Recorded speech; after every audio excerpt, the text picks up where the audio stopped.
Oh, not mahjong. Wait 1 second. This one. Yes. Let's bring back the council. Hi, Toby. You want to say something? She's like, no. Welcome, my friends. Toby, do you have anything you would like to disclose to the council? Don't be shy. Don't be shy. This is a safe space for you to say anything. At least that's what kind of space I hope I cultivate. Okay, sorry. I'm just finding my copyright-free music. There we go. Hey, Dom, what's up? What's up, Dom? How's it going? Here, let me just arrange my camera. Hold on. Well, I guess you get to see the ceiling for a second. Hold on. Get over there. Okay, we're back. Dom says, I wanted to say I saw a streamer going deep on Watson, saying he was a bad dude, like MK Ultra. Ooh, spicy. Oh, that's spicy. Wait, is MK Ultra the, is that the rich people cult that, like, they had cannibalism and stuff? Or am I thinking of something else? I'm gonna be honest, I don't. Oh, no, MK Ultra. No, don't tell me. I know this. MK Ultra was the project they did on psychedelics, right? LSD. We're gonna look it up. We're gonna fact check this. CIA. Thank you. The CIA, the project the CIA, I don't know why I thought about rich people cults. But yes, the CIA LSD experiments with mind control, yes. Yes, that's what happened. I didn't know Alan Watts was involved with that. I'll have to do some research about that and see, like, how he was involved. But, I mean, honestly, like, Alan Watts was not a perfect person. I mean, I think in the end, he drank himself to death. And he had a problem with alcohol, so he drank a lot. And he also he had infidelity. You know, he cheated on his spouses very often. I thought that was like public information. So, I mean, just like the rest of us, he is a human. But, yeah, MK Ultra specifically, I detest that. We're learning about the word detest in my ESL class. It's an emotive word, so it means there's emotion attached to it. Dom says, I found out recently a teacher I like was unfaithful. How does that change your opinion of them? I'm curious. Anyways, I hope everyone's gonna... Oh, Krishnamurti. Oh, so a spiritual teacher. You were into him for so long before I knew that. I always thought he's a complex guy anyway. Yeah, people are really complex. And you never really know a whole person, right? So maybe you can still pick the parts that you like and discard the rest. I mean, if he has good teachings, if he fundamentally has, like, objectively good teachings, you can still take that, but then you don't have to be like, oh, this person was perfect, and so I have to follow everything to a T, right? You can say, well, you know, he might have said this one thing about how to act, but he actually did the opposite in reality. So maybe in practice, it's actually a lot harder than how he comes across. Sometimes when I learn information, like compromising information about a person, I don't usually use it to look bad, look down on them, but I do use it to be like, okay, this person is not the shit. You know, they're not as important as they were in my mind previously, or like as important as they let on, you know. They're just a person. They're just a guy. Dom says it didn't come out till way after he died. He had like a multi-decade thing with his best friend's wife. Interesting. Well, do you think that somebody who does that kind of thing can still come up with helpful teachings? I mean, personally, I feel like they can. Even a deeply flawed individual can still come up with profound teachings. Just the same as a deeply flawed individual can have transcendent experiences. He sees deep parts of the mind. Yeah. So, anyway, I hope everyone's having a fantastic day today. Friday. Woo! We're here, we're alive. That's something, right? I had some memes I wanted to go over. Let me find them. On my other tab, I've got all my lesson plan open. My lesson plan that I'm devising, which, by the way, I spent 4 hours on a lesson plan yesterday trying to make sure it was perfect. Dude, I think I may pass away. I'm going to be honest with you. I think I may pass away from this new job. It's not a permanent thing, but it's for the foreseeable future. She said a couple weeks, and initially I took that as 2 weeks. But when people say a couple, they could mean anywhere from 2 weeks to 4 weeks, I think. That's something I'm going to teach my students today, is like, a couple doesn't always mean 2, even though technically it does. Some people colloquially, they'll say it to mean 3 weeks or more. So, the English language is crazy, dude. Dom says, this might sound weird, but I think dudes can go crazy out of love for a woman. I tend not to judge too harsh for that. Yeah. These feelings are really, yeah, I think anybody can go crazy with that type of thing. I mean, like a couple weeks ago when I was experiencing that episode of Limerence, where I was like having this non-romantic obsession with somebody else, it like consumed my entire life. I was so obsessed with them. What's really crazy is that when I was having my episode of Limerence, I was seeing that person and the way they looked in a completely different, high refly. I was seeing them in a completely different light, like a different appearance. Their face looked different. They looked more physically attractive. Now again, I wasn't sexually attracted to them, but they did look more physically attractive, and I was perceiving them as being very, charismatic. But yes, we are dealing with the duality of Alan Watts. Yes, succinctly put, Dom. And the duality of man. Rose-tinted glasses. Well, I went to church last Sunday, and I saw the same person who I had the Limerent episode over. I saw him in a completely different light. His physical appearance changed. And I think I saw him more as he was, which is not as charismatic, and he looked a lot older. He looked a lot older when I saw him. Not that that's a bad thing, but it's just like, it's interesting how your perception of somebody can be warped depending on how you feel about them.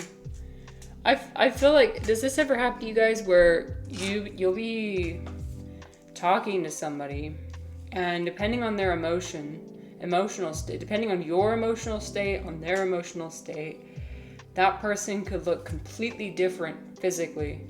Like if they're really angry, they can look like a different person. They look like a different person. It's like, I've never seen this person before. I don't know who this is. Even somebody you're really close to. Or maybe the opposite. Like if if you're feeling feelings of deep love and attraction, the person looks very attractive. It all depends on your perspective, and it literally can physically warp depending on your mindset, which I think is super fascinating. There's so many subtle characteristics of a human's face that I feel like we ignore sometimes, but they have a huge impact on how we perceive their face. Like, when you're angry, your face tends to get a bit flushed. Your eyebrows tend to raise a bit or like change shape. Your eyes change shape. Your mouth changes shape.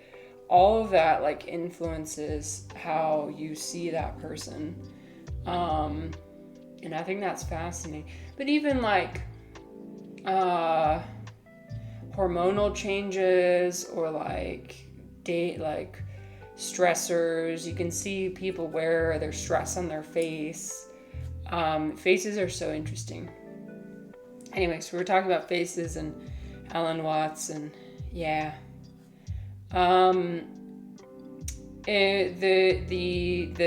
topic for today is dancing.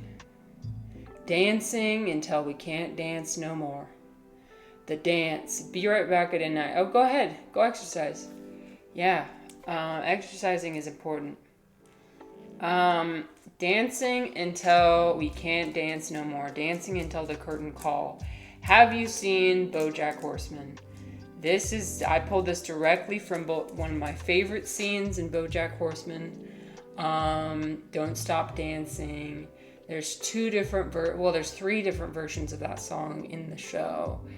And I kind of want to play them, but at the same time, like, damn, when I play clips of TV shows, I get uber copyrighted for that. When I play just songs, it's not as big of a deal, but if I play a TV show, YouTube and Twitch yells at me. So I would play it, but I guess not. But I would, if you haven't seen BoJack Horseman, I would highly, highly recommend it. If you need any, it's uber copyrighted, literally.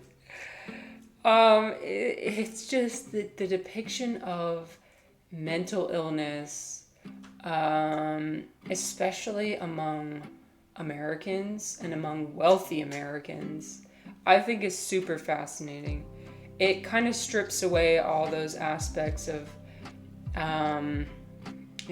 wealth and power and fame and everything, and it shows that many people who have those things are still extremely unhappy. And it gets at like some of the universal characteristics of how people live unhappy lives and how they continuously manifest their reality. BoJack Horseman continuously manifests his reality. The entire show, I don't think this is really a spoiler, the entire show he convinces himself that his life sucks, that everybody's out to get him, that he nothing on the outside, nothing on the inside, like he's empty inside, he has this void, he needs to, he's a tortured artist, he had a lot of traumatic things happen to him, and therefore that makes it him a permanently bad person. And it's interesting, the show explores how when you believe those things about yourself, how does it manifest in your reality? And of course, I love how every character in the show has a different fatal flaw. So that's his, but the other characters have different flaws, and it presents itself in very realistic ways. It's still humorous, although there's some very, very dark moments. What's even the name of this? I don't know, but this is what my dad got from the autism conference. It's Total Care ABA Therapy. I'm assuming it was 3D, maybe it was 3D printed. No, it couldn't be 3D printed because it's too smooth. I don't see the little You know, when something's 3D printed, you see the little ridges and stuff. I don't know what it's called, and I've never seen something like it, but I love it so much. I play with it all the time. I wish I could bring this to my class. So anyway, yeah, we're teaching ESL in the evenings. I'm so grateful I was able to go to a fellow streamer's stream earlier today, a Collect Day stream, and she healed me. She healed me today, because I was originally going to come here and bring all my pain and all my suffering and just lay it out there. But I went to her stream, and she was very, we had a very nice and open conversation about the difficulties that we have, how difficult life is, how in the realities of imposter syndrome and anxiety, and it was just really nice. So if anybody, I mean, there's not really anybody here, but I'll shout her out anyway. Eclecte. Everybody already knows, but if you don't know, I love Eclecte. So there's that. Okay, so today what are we gonna do? We are going to I actually haven't decided. I think we might continue playing that mushroom game. Yeah. We'll continue playing that mushroom game. We've got some memes. It'll be good. But yeah, so I've been going to my ESL class. I'm severely unqualified. When I tell you I am severely unqualified, I am teaching, bro, when I tell you I'm teaching a advanced English class, like a college level English class, okay? With absolutely, I'm gonna delete this. With absolutely no training or preparation. They just throw you in the deep end. I've never taken a college level English class. The only certification I have to my name is my TESOL that I got from a shitty online course that just was like a little quiz about the very basics of English. That's all I have. So basically the person called me and was like, okay, can you show up tomorrow and teach? I'll give you, so she wrote my first lesson plan. Luckily I had that. But besides that, I had absolutely zero training or preparation to teach a 3-hour long college level English class. Okay. I think I will spontaneously combust, if I'm going to be honest with you. I've had this amount of pressure before in my life. Previously was when I was also working for a nonprofit as a caseworker. And it's all coming back to me now. It's being reminded to me that this is what happens when you work for organizations that help people, is that you will give every ounce of everything you ever possess. You will give it all and get almost nothing in return. You will get pennies in return. I spent 4 hours on my lesson plan. Didn't get paid for any of that. All I got paid for was the 3 hours of teaching. Well, okay, that's a lie. I will get paid for one maximum hour of lesson plan. So I didn't get paid for 3 of those hours. I'm hoping it'll get easier over time because, but I don't know, honestly, like, it's just a lot. I want to make sure that I come across as knowing what I'm doing. And the first time I taught, I did not come across that way, that I knew what I was doing, because I genuinely didn't. I don't know what the fuck an emotive term is. I don't know what the fuck adjective clause is. Okay, I was like studying along with the students. That's how you know it's bad. And when the students start asking you questions and you end up having to Google the questions when they're asked, I'm not qualified for this, okay? But they don't have any other option, so I guess I'll cover for them. I mean, they don't have anything to lose, really, the organization. And, like, I don't really have anything to lose, so I'll be showing up for as long as I can provide my time. I knew this would happen, though. This is the biggest reason why on Tuesday I got drunk, because I just knew. I know. I'm thinking about next week. I'm going to read this book called Growing Up Absurd.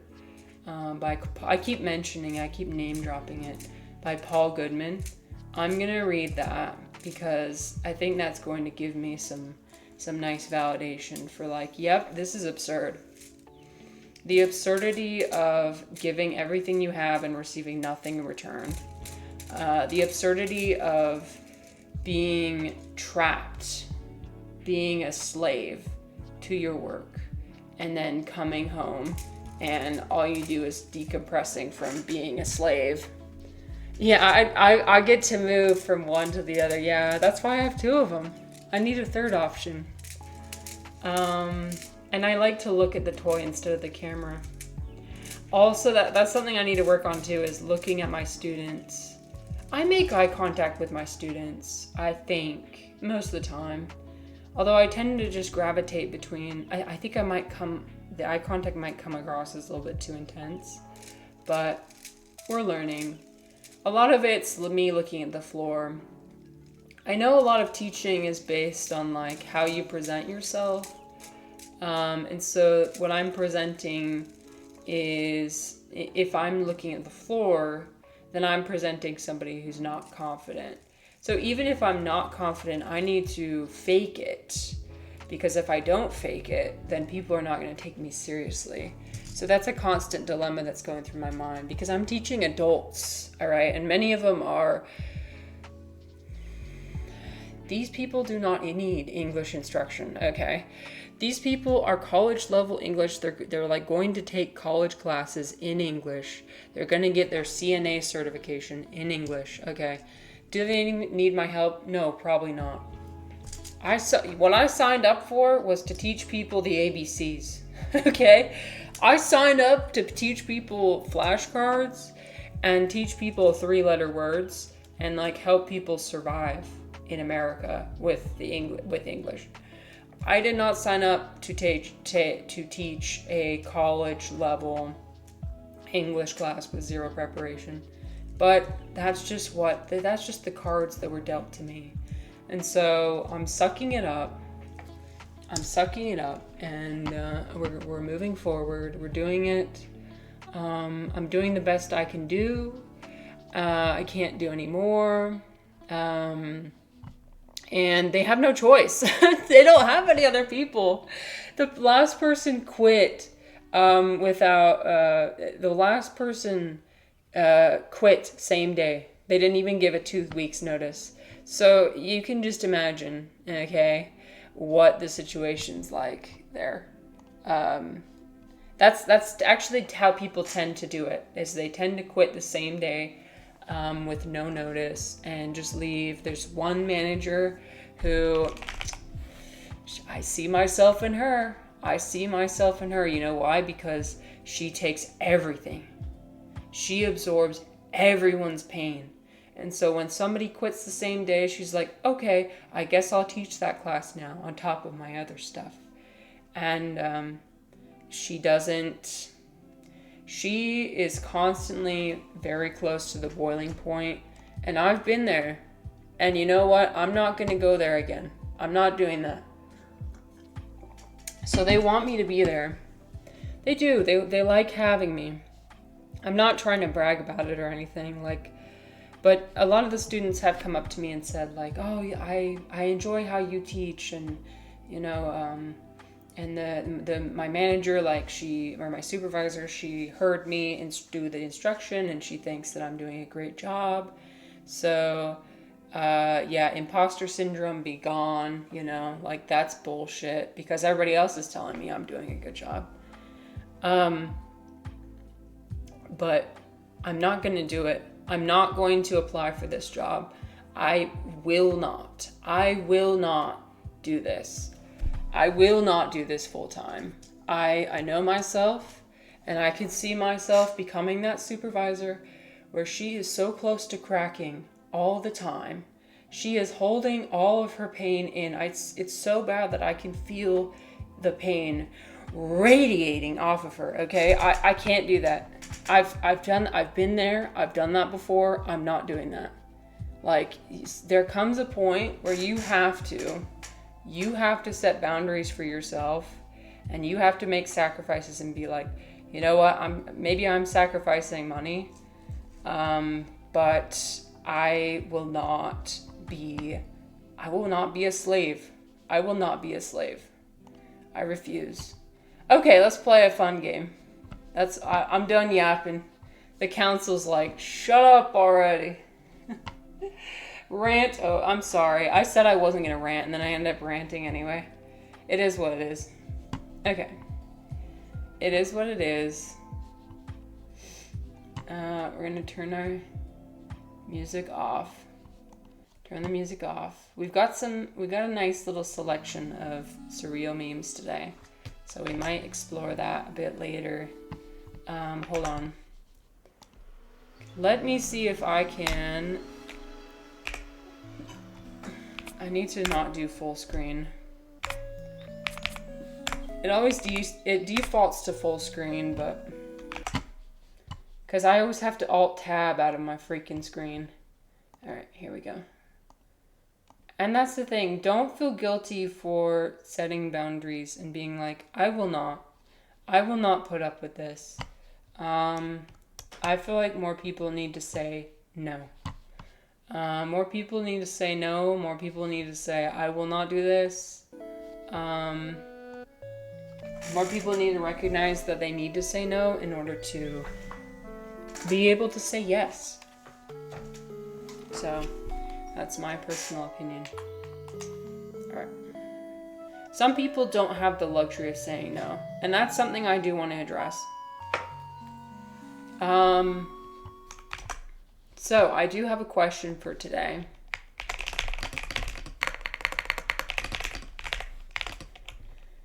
Is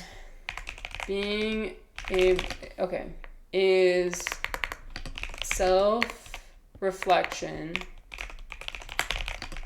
a luxury? Is self-reflection a luxury? Is being able to self-reflect and think about yourself in terms of higher level thinking, is that a luxury? I'll come out and give my answer. My answer is yes. Yep, I think that it's a luxury. I think that it's a luxury that many people do not have. Because they're so focused on being, am I a 3 or a 4? I'll stay at a 3. 3 energy.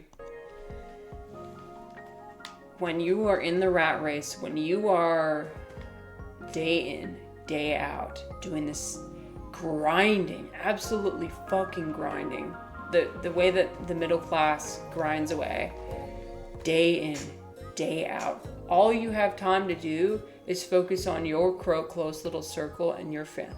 Especially if you've got kids and a family, like, how can I take care of them? How can I, you're not focused on, you're like thinking about, how can I be better? How can I find meaning in my life? How can I do this?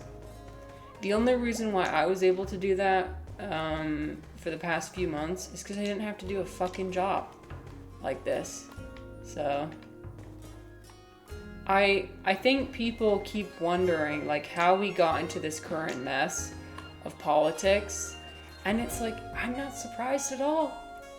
I'm not surprised at all that we have the current political system we do, that we have the current world system we do. In fact, I'm surprised that we made it this far with the faculties that we have. I'm surprised that we made it this long without completely destroying each other. And I firmly believe that.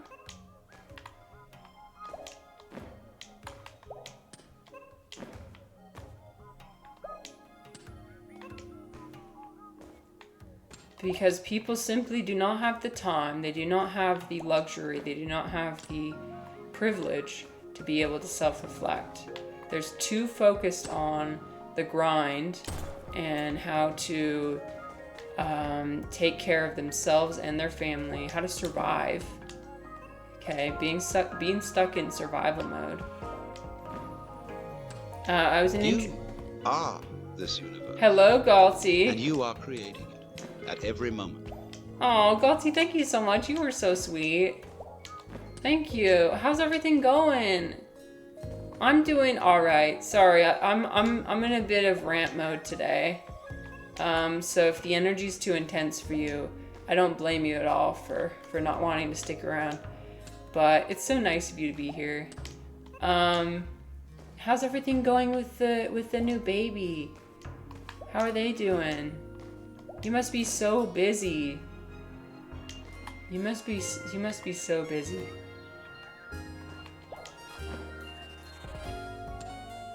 So, wait, am I stuck?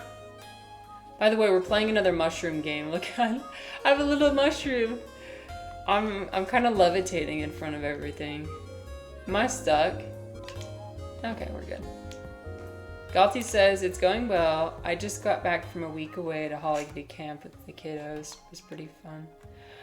Aww, I'm glad you were able to have like a little vacation, a little break. When you guys say holiday, you mean vacation, right? Nice. I'm glad you were able to have a break. You deserve that. You, of all people, deserve to have a break. Yeah. I love all the mushroom games. I will find any and all mushroom games to play. They are delightful. Oh shit, I just fell off.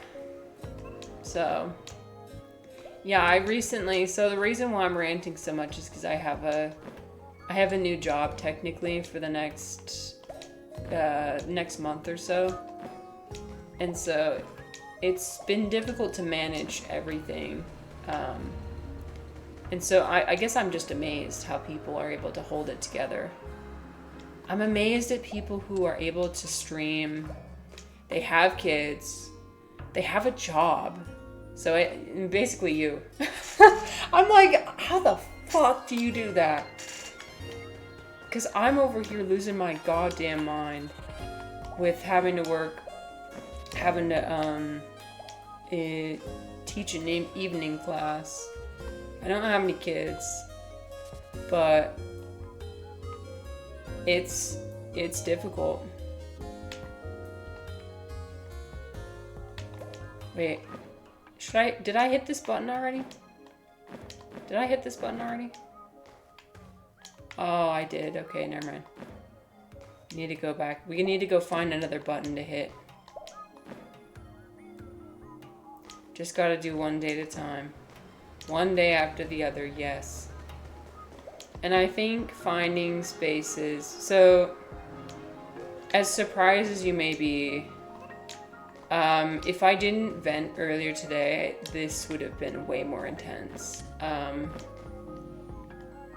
like, whoa, she would have been even more angrier? Yes, I would have. I would have been even angrier and even more intense. But luckily, earlier I had the opportunity to vent a bit. And so that helped reduce it. I think a huge thing that helps is having community, having people to relate to you and your struggles, having spaces where you're discovering that you're not alone in your suffering. It definitely helps. Yeah. Having people who understand what you're going through. And I think that that's probably what therapy provides to a lot of people. Like, people who casually go to therapy, like, not necessarily for any condition or, or clinical thing, but just to get some extra support. I think that's what therapy provides to some people who don't have that in their community spaces, is like somebody who will listen to you without judging, Because we all need someone to care about us and our struggles and listen to what we're going through and you know. Some of us needs more support than others, and I think there's nothing wrong with that. Like, maybe some people need a therapist and a community center and their whole support, like their support network of their friends and their family, and they need all that. And then they, on top of that, need chemical assistance. I mean, there's nothing wrong with needing a lot. Some people just, I feel like some people, the way they're built, they care so much, they care so deeply that they're so sensitive. And sensitive not in a bad way, but in a way that's like, everything that goes wrong in the world, you somehow are affected by that. Or like, it affects your life in hidden ways. Oh crap. Okay.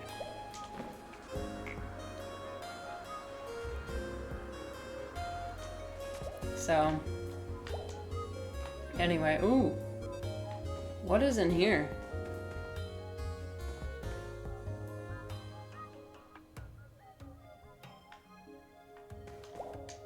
Toxic green tunnel? Radioactive tunnel? I don't know. Ooh, can I hit these? I cannot. Okay. So we are currently... I kind of forgot our objective, if I'm gonna be honest with you. It's okay, though. We'll find a new objective. Ooh. I'll take that. We'll just keep wandering around until we find something to do. That's how I like to play games anyway.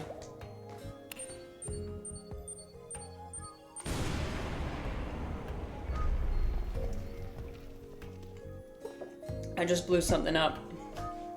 Okay, cool.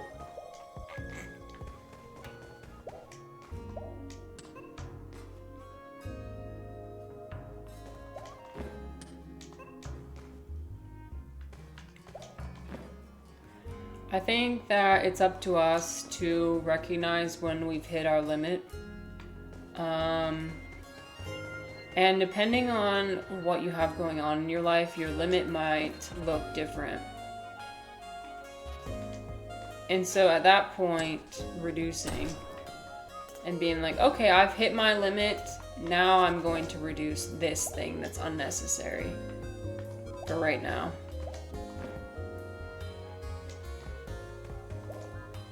Like being able to step away and being like, okay, I need some time for myself. I need some time to recover. I need some time. So like things that I'm doing to reduce, I'm thinking that I will reduce my streaming schedule next week to only stream maybe 3 times or perhaps 4 if I'm feeling really energetic. I want to do a Valentine's Day extravaganza. I want to do it, you guys. We're gonna decorate cookies. It's gonna be I love decorating cookies, sugar cookies, and not to brag or anything, but I'm pretty good at it, so it's gonna be really fun. Sam asked, "What actions have you done today that you have exclusively done because you wanted people to like you?" Wow, that's that's a good question.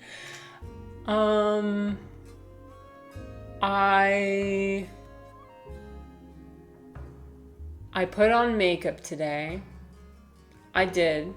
Not for the stream though. I put on makeup so that my students will... Okay, so here's something that I deliberated. I was like, because my students with my new class, I have a hard time telling if they take me seriously or not. 2 of them are from Russia, so I know that part of it might be a cultural barrier, but they glare at me and they kind of roll their eyes sometimes. And they ask me really, really hard questions. And I'm convinced that when I answer them, I'm incompetent. And they think I'm incompetent. So I decided today that I would put on makeup. I'm going to wear my fancy... I'm wearing this to class, by the way. I'm wearing my fancy jacket to show I do care. Maybe I'm not competent, but if I'm not competent, at least I can show that I care about helping you guys learn English. So hopefully that works. So that's one thing I did to get people to like me more. Hard to attribute just one motive to anything, I think. Yes. A lot of things I do are laced with different motives, absolutely. Even if you're only aware of one, who knows what's happening unconsciously. Yeah, I think that's sometimes why it's important to unpack the reasons why you do things. Like, why did I really do that? Or why am I feeling this way? That's what I tend to do a lot on my stream, is try and unpack why I do certain things or why I act certain ways. It's like a constant process. Sam says it's hard, but if one allows some flexibility in the concept of exclusively, it is still a good question. Sam says, I accept and like you with or without makeup. Thank you. That's nice of you to say. Yeah. Most of the things I do are laced with, like, I'm trying to separate those out from, like, getting people to like me and getting me to like me. Because actually a lot of most of the things I do are to get me to like me. And I like myself. I like myself. But it does require a lot of work and effort on my part. And it has required a lot of work and effort on my part to get there. I've not always liked myself. But I like myself now more than I ever have before, so that's something. And I think that's the kind of parameter you need to judge. Like, you know, people probably come to this stream and they're like, oh great, Marissa's hating herself. It's just another girl who hates herself. Woohoo! And it's like, that may be true to your perception, but to my perception, it's like, I like myself so much more now than I ever did. And so I see that as a huge win, right? It's all about perspective. Dom says, I used some makeup for the huge purple under my eyes. Dom, you probably don't get enough sleep. Oh, man. Oh, man. Dom uses makeup to cover up his dark circles.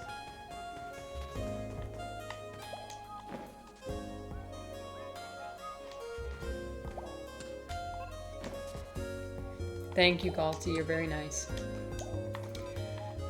I had insomnia for ages. Dude, insomnia is a bitch. I have this weird thing with insomnia. I don't know if this okay, what counts as insomnia? It's basically just the inability to fall asleep, right? So depending on whatever, hi Orange. Welcome Orange, how's it going? I have something called restless legs syndrome that I get sometimes. Luckily, it's not like a chronic thing, but I do get it often, where it's like I have the irresistible urge to move my legs, to like stretch them out, to crack my joints. I'll crack my joints over and over and over, like my shoulders, my ankles. I'll pop them over and over and over. And I'll feel that at night, or it'll feel like my skin's crawling and I'm itchy, and that'll keep me from sleeping for like sometimes all night. Dom says, I can fall asleep but wake up after like 4 hours, and I can't get more, which apparently is also, oh yeah, if you can't stay asleep, yeah, that's also insomnia. Yeah. Rip. I'm sorry. Don't you hate it when, like, you need sleep for everything, but sometimes your body just, oops, just fizzles out like that? No. Sometimes your body just, like, refuses to sleep, and it's like, why can't you do the one thing I need you to do?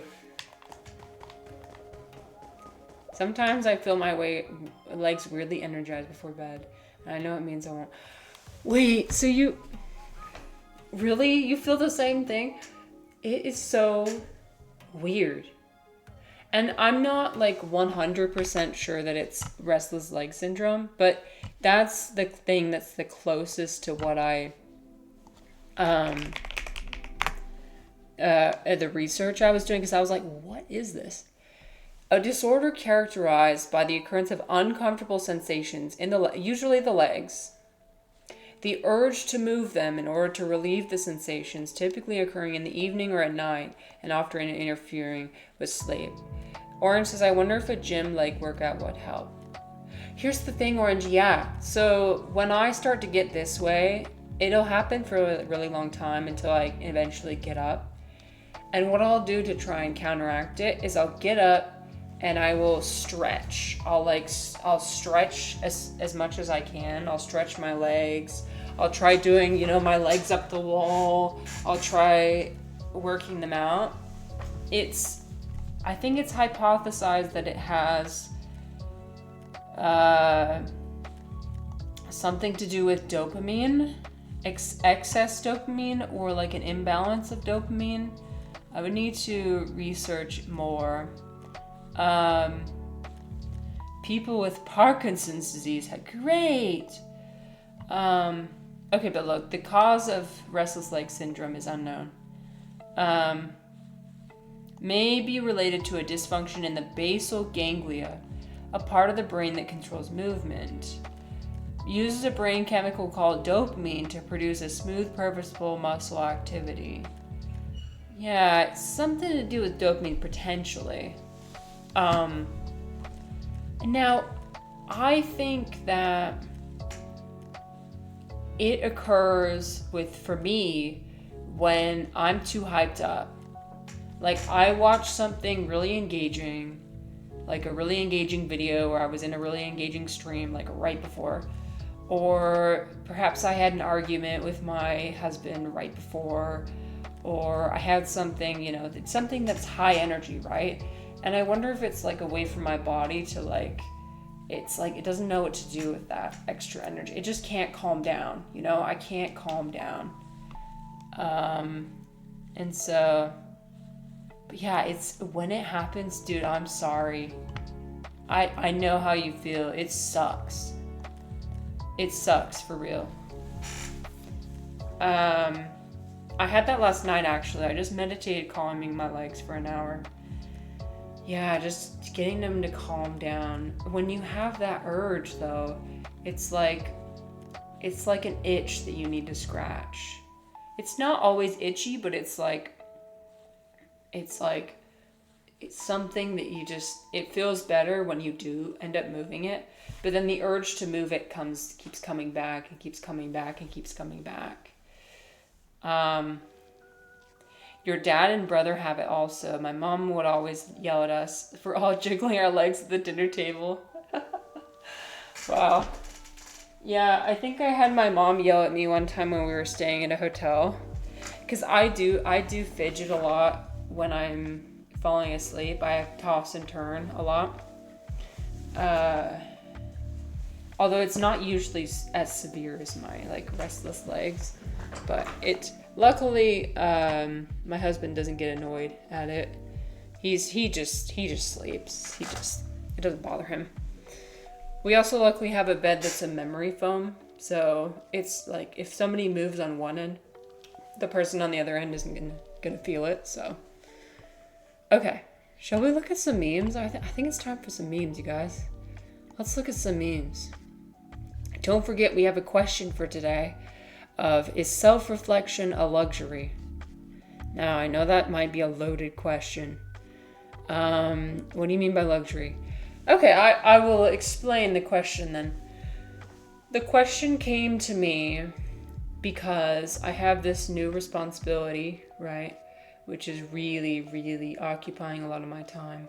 So I'm being reminded of what it's like to live a life of grinding every day in, day out, being in the rat race, day in, day out. This past 9 months, I haven't had a responsibility this large, and I've been very grateful and very lucky to not have that. I've been able to have my own time. I'm taking a gap year from my career, if that's even going to happen. I don't know. Who knows? But I believe that is the only reason why I'm able to do so much work on self-reflection and understanding how my consciousness, philosophy, all these things, because I simply have the time and the energy. I was in Eris's stream last night, and he had a really engaging and interesting conversation about billionaires and hating billionaires, and it got me thinking. Are billionaires, are they not also telling themselves stories of like, I gotta keep grinding, I gotta keep, I've got all this money, so, because everybody always asks the question like, why do billionaires hoard all their money? Why do they not spend their money and give it all away to charity? Why do they not blah blah blah? And you don't think they're justifying their own actions? I think they are. I think what they're telling themselves is, I am creating look at all these jobs I'm creating. Look at all this value I'm creating in society. I will guarantee you that is what most billionaires are telling themselves. And so I think we're all trapped. We're trapped in ourselves. We're trapped in the rat race of like, just constantly going. Making more money, making more value, contributing more to society. You go. And then you fucking die. Amidst all of that, I don't think most people have the luxury of being able to step back and be thinking, is this really what I want to be doing right now? Is this really, like, does the money really matter that much? And then if it's not about money, then is there other ways that if you're,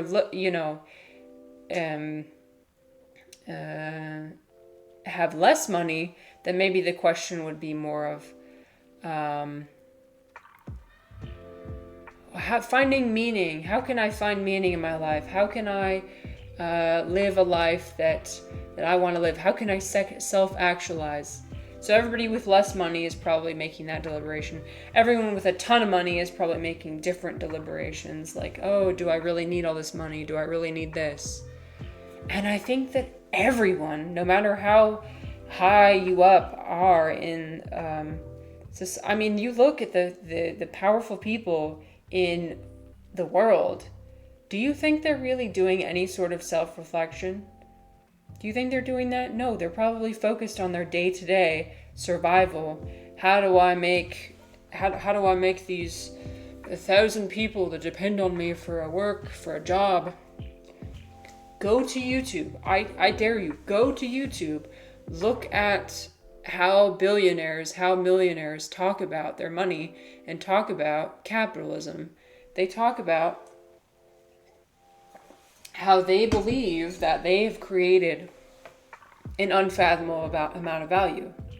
Now, is it a delusion to think that you deserve $1 billion? Yes, that's a huge delusion. But I think people are making that delusion all the time. I think it's ignorance. I don't think it's like... I think greed has a role, ignorance has a role. But I think we give billionaires too much credit to think that they're not also trapped by their own concept of their own little rat race. I don't know. That might be a controversial idea, but that's what I've been thinking. I don't think anyone's immune. Dom says, seems true to an extent, but as they say, if you have time to breathe, you have time to meditate. Yes. The fundamental part is that everybody can do it. Everybody has the resources to self-reflect and meditate, etc. But do they have the mental bandwidth? Are they free from stress enough to even clearly think that this is something they want to do? If that makes sense. I'm not sure if that is coming across the way I mean it. Orange says, growing up, but not being taught that self-reflecting is something available to us seems rare. Not being taught that self-reflection is something available. I think that everybody is aware that self-reflection is available. And Dom, I agree with you. That's not a priority for them. Okay, yeah. Wait, I thought I snoozed the ads. Oh, for fuck's sake. I snoozed the ads, but they ran anyway. It is what it is. Let me know when you guys are back. Here, I guess I'll just sit here. Everybody has all the ads. Well, shit. Trust me, if I could not do ads, I would very much not do it. Yeah, Dom, the memes, oh, no ads? What? Okay. Oh, you have ads. Yeah, it's, the timing of it is weird. The timing is, it says ads are going to start, and then it starts for people at different times. So, yeah, Dom sent a meme. Dom, I think I've seen this meme before. I love it. It's one of my favorites. This is the journey that we go through. There is a God. There is not God. Oh shit! It's God again. Here, I'll go to the meme and show you guys. This is a very important journey that many of us have made. This is one of my favorite memes ever. Oop. There is a God, and everything's sunshine and rainbows. And then you become an atheist. There is not God. Everything looks terrible. And then sometimes you make the additional transition. Oh shit, there's God again. Now, I'm not saying the atheists are all going to be like this. This can be God. This can be just meaning. This can be just magic. Okay, I don't want to offend the atheists. This is my personal journey. This is not for everybody. Okay, this doesn't describe everyone, but it does definitely describe me. Where like you read all the philosophy, you read the atheism, or you read the stuff, and you're like, oh man, all the magic is gone. Refly said, you can see beauty in the universe and know there was no God involved from the start. Yes, and again, I'm saying this meme does not have to apply to you, but it does apply to me. And so it is very valuable to me. But yes, that's valid. You can be an atheist and you can be up here. That's fine. I just have no idea how you even reach that point. Personally, I don't understand at all. That doesn't mean it's wrong. I mean, my husband's the same way. My husband also has always thought that there's been no creator. When you die, that's it. There's nothing. Black. That's it. And he's okay with that. I'm like, how? I'm like, well, okay, not even black, nothing. Yeah, I know. Yeah, I know. Well, black is the absence of color, so I don't even know what you're talking about. Black is the absence. Black is the void. Black isn't a color. Gotcha. Okay, Orange says, standing on all that skinny pile of knowledge looks dangerous. That's an interesting point, Orange. You gotta be careful. Because, you gotta be careful not to, like, put all your eggs in one basket. You got to be careful. You need to build up this pile of knowledge and this pile of support system. Because you're right. If one thing comes in and challenges it, you might topple that stack of books and fall down. So be continuously adding books to your pile. Have a trampoline of knowledge. Or just use a ladder instead. Don't stand on books. Yeah, just use a ladder. Add the rungs to your ladder. Or use a trampoline. That's valid too. If he was standing on 20 more books, you would see the gnome void. No, literally. I think that... I agree, Dom. There's a fourth category up here. And that's for a lot of, like, the conspiracy theorists and, like, the extreme new age spiritual people who just the pendulum has swung so far that it's like they completely orient themselves to the supernatural and the, one realm of existence. This area here, I feel like you're incorporating both realms. You're like, okay, the non-physical, the spiritual, we're incorporating that. We're also incorporating, reality. But if you go beyond this, you can get into a space where it's like you're only in the non-physical, and that works for some people, but it can sometimes be kind of dangerous, because we do still have to live in some sense of reality. Dom says, yeah, the reptilian layer is above that, controlling the other thing. Oh my gosh. Hi, Clickday. Oh my god, hi, Clickday. Are you done streaming? How is the rest of your stream? Here to lurk while I do a bit more studying. Okay, yes. Good luck with your studying. I had an absolutely fantastic time at your stream earlier today. You guys, if you're not following Eclectic already, you better go follow her right now. Right now. Better go follow her right now. Yeah, she's the reason why I'm coming across as a little bit less angry, a little bit less intense today. So you helped me, you helped talk me down. Dude, I was gonna start streaming and I was just gonna be like, I was going to expose all of my pain and all for everyone to see. And like, not that would have been bad, but like, I don't know. I feel like it was really helpful to talk to you today and kind of understand that there's other people out there who are struggling. I exposed my pain so you didn't have to. No, you were being...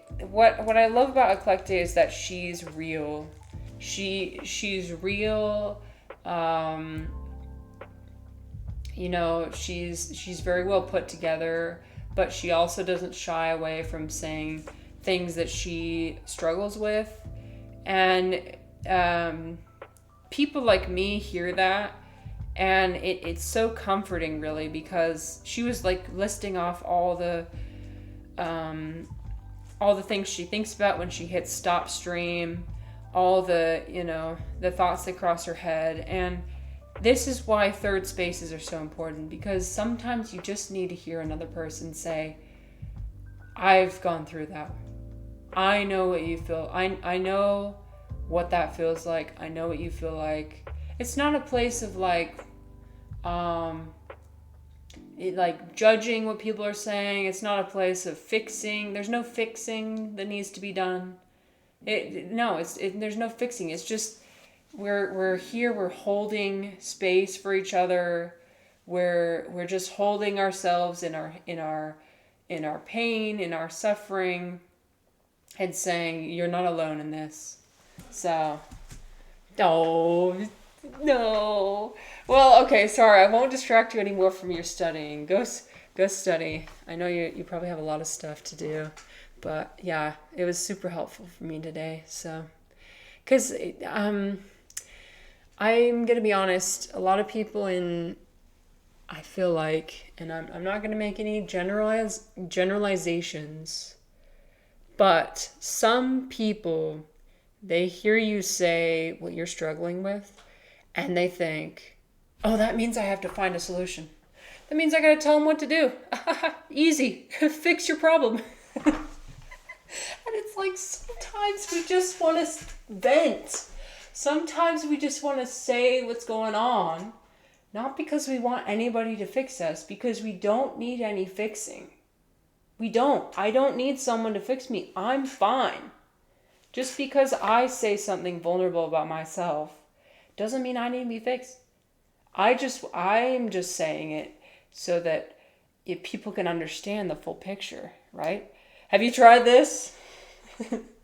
Have you tried not thinking so much? Have you tried not doing that? Dude, the amount of times I freaking hear that. Yeah. Have you tried touching grass? Just don't be stressed. It's easy. It goes back to that movie I was discussing last week about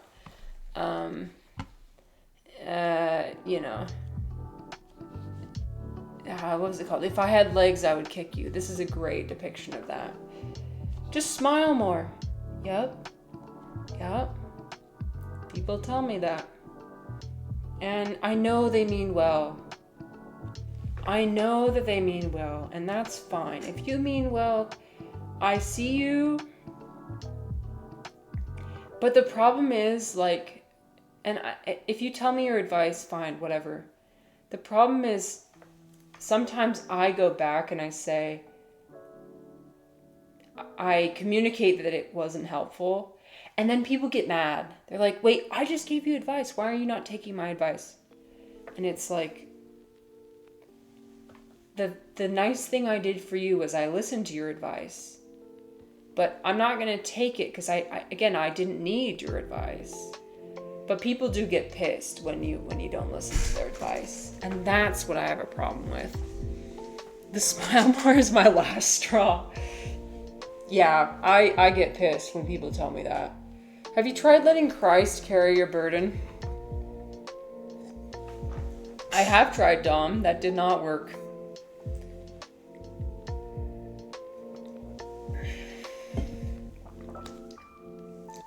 Dom said something in a Discord the other day, and I thought it was so awesome. He was like, solve your issues with Christ, my brothers, and find peace. And I was like, Dom, I needed to hear that today.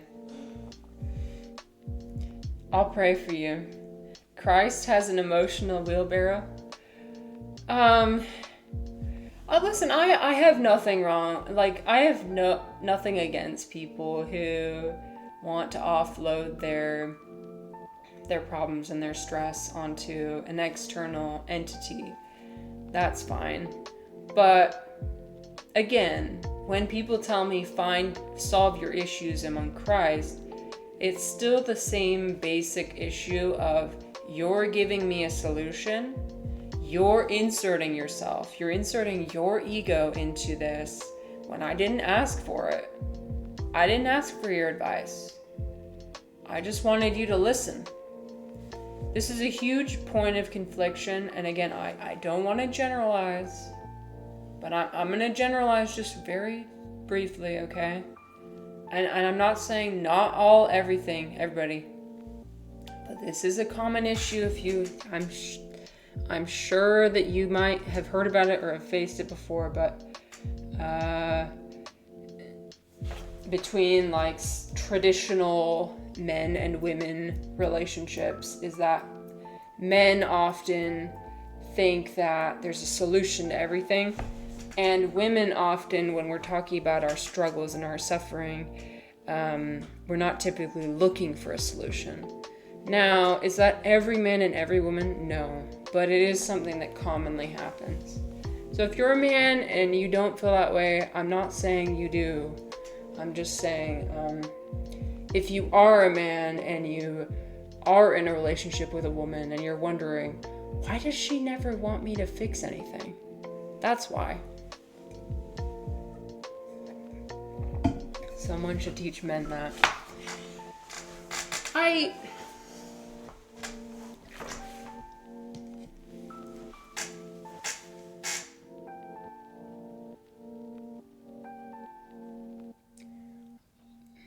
It's hard. I know that we are diverse as humans, and that biology, gender doesn't necessarily dictate how people act, but that doesn't mean that patterns don't exist. So there are patterns that do exist. Maybe I guess I should approach it instead with the more appropriate language to approach it would be like, PSA to all humans: if you encounter somebody that doesn't ever want your solutions or ever want to be fixed, that's valid. Something like that. Something very basic. Like, if you encounter somebody that's this way, that's valid. A lot of people feel the same way. So don't look at it as like, a weird thing. It's so obvious, don't they realize? Yeah, and I have a hard time. It creates frustration on both sides. It creates frustration on both sides because the person who's trying to fix is asking, like, it's so obvious. Why do they not realize it? Why don't they just do this thing I'm telling them to do? Like, I could see right through it. And the other person is when somebody's telling you advice, you're getting overwhelmed by that advice, and you're like, that wasn't even what I was asking you about at all. All I needed you to do was just listen to my problem. Like, I just needed a space where I could let off this steam.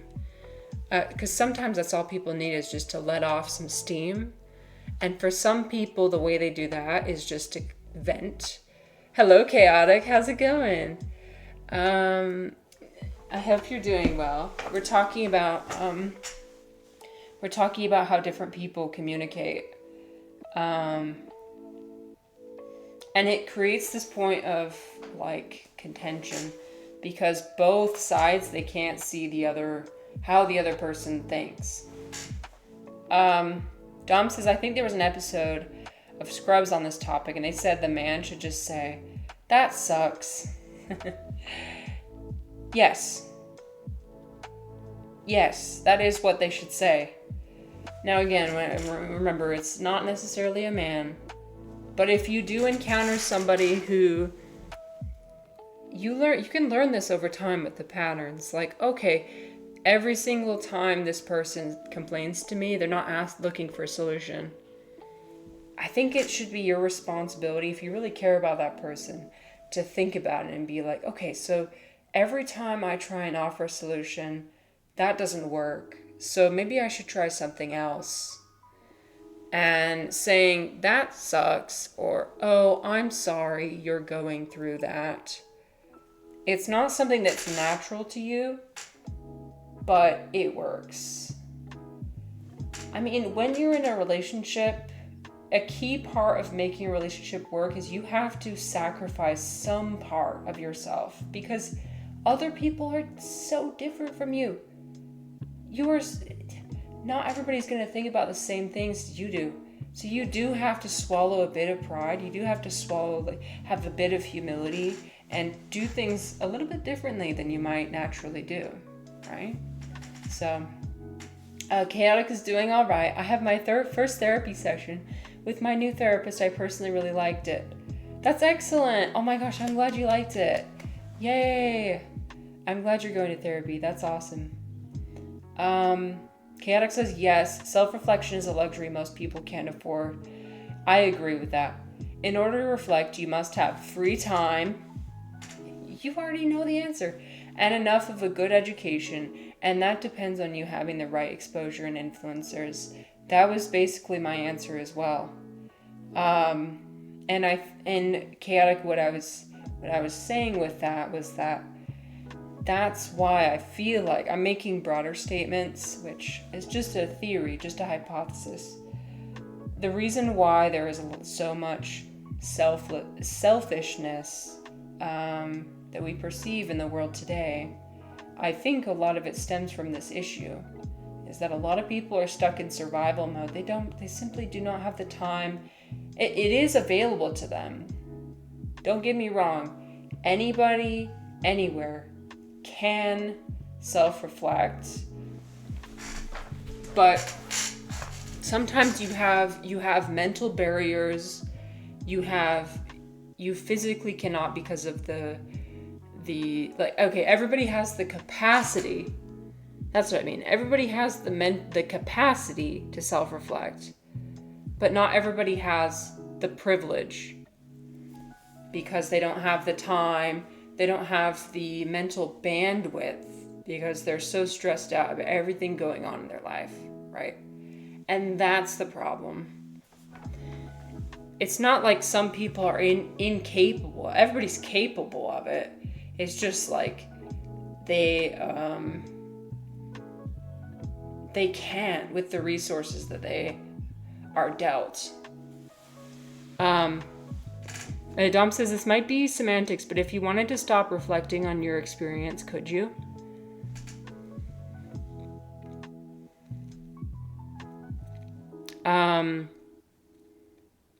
What do you mean? Do you mean like reference everything to my own experience? No, I don't think so. I think I base everything off of the experience I know. And perhaps that's an issue. Orange is making pancakes for breakfast. Ooh, delicious. Do you add fruit inside? Fruit on top. Inside sounds so much better. It is allowed. So you could put blueberries inside pancakes. Have you done that before? I love me some blueberry Oh yes, delicious. If you've ever had blueberry pancakes, see, they've got them on top, but if you look on the inside, there's some inside. That's like my favorite pancakes. I don't know about any other. Oh, no. I know some people put apples in their pancakes, like apple spice. Banana pancakes, kind of like banana bread. Banana pancakes. You know, all the stuff you would normally put in like a crepe, I feel like would be great with pancakes. Delicious. Chaotic says you could, depending on your desire of not wanting to reflect and how strong it is. That's an interesting contribution. Desire. Do I have the desire to not self-reflect? I think I've convinced myself that because I've told myself that all I have is my own experience, and therefore, like, the only verifiable thing I have is my own experience, and so therefore it's the most valuable thing I have. And so that's why I use it for everything. No, it's okay. You can come in with your pancake talk. I don't care, Orange. We're all just hanging out here. And if things get too serious, I'm happy to break it up. Like, we could just float about to whatever concept, whatever conversation everybody wants to talk about. This is a good, because I can definitely go down a rabbit hole for too long. Dom says, does every thought of the past count as self-reflection?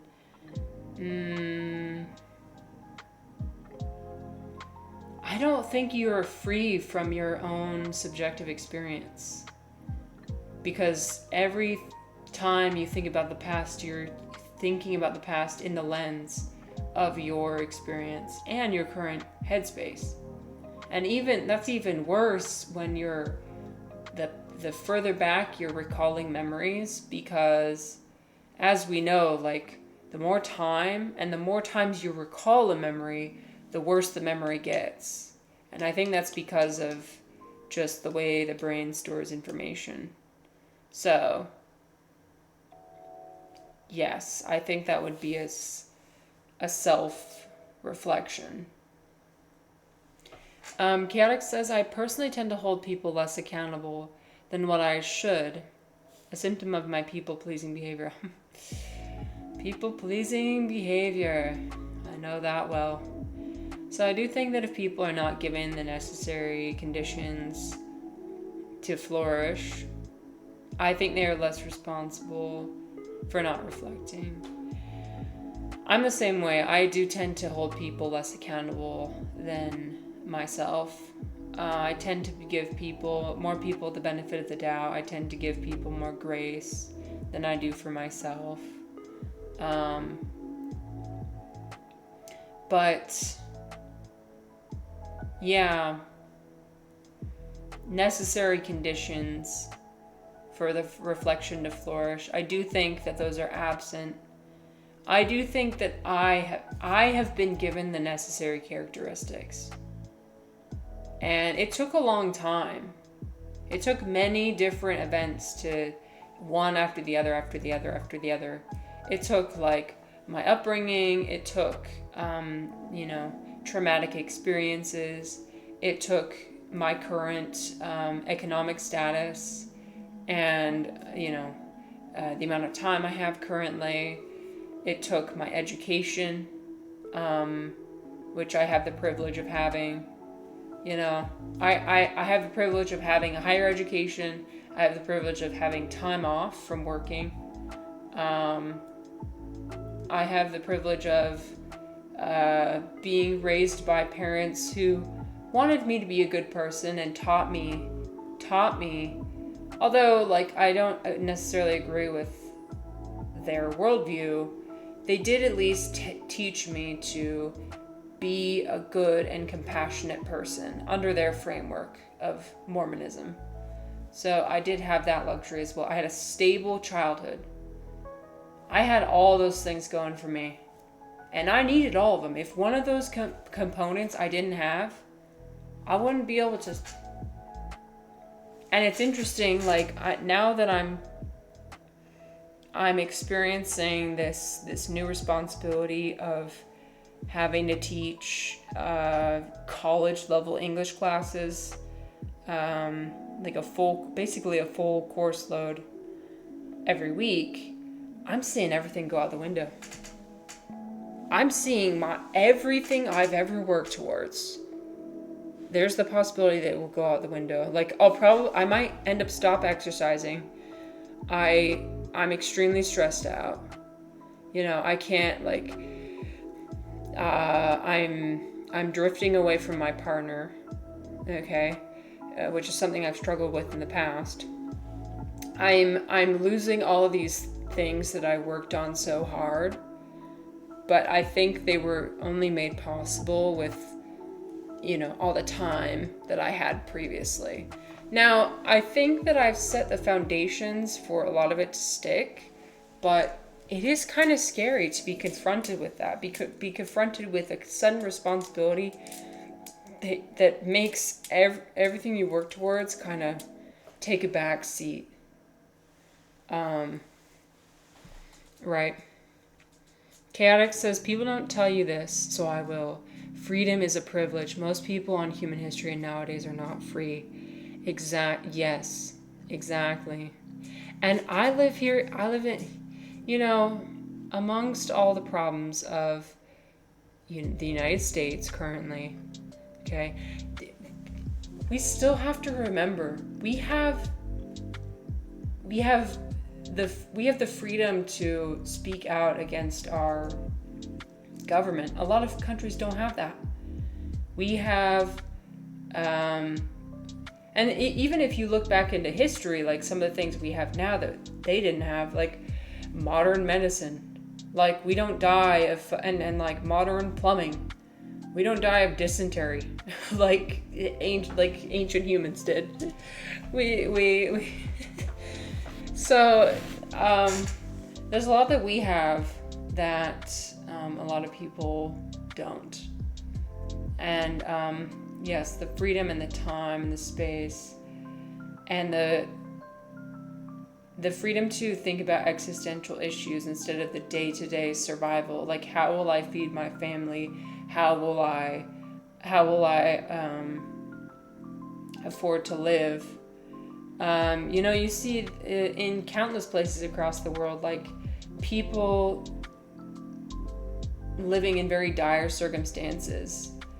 If you see the video about the people in the sulfur mines, you could see like videos on YouTube even. It's crazy. It is crazy the reality we live in, where there's people that are billionaires, and then there's people who are literally like working back-breaking labor in like sulfur mines and factories, and it's crazy. That's one reason why I like the documentary Samsara, because it showed all of that at once.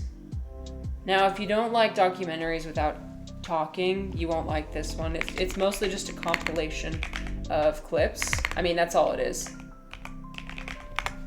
But it really puts things into perspective by just laying out a lot of the things simultaneously occurring throughout the world, like the wealth and opulence and the despair and tragedy.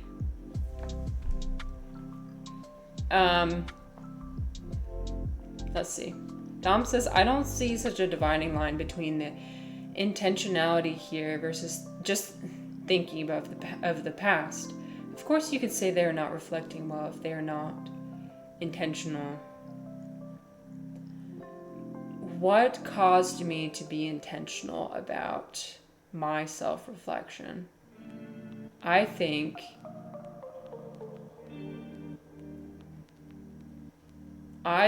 the thing that caused me to be so intentional about living my life, again,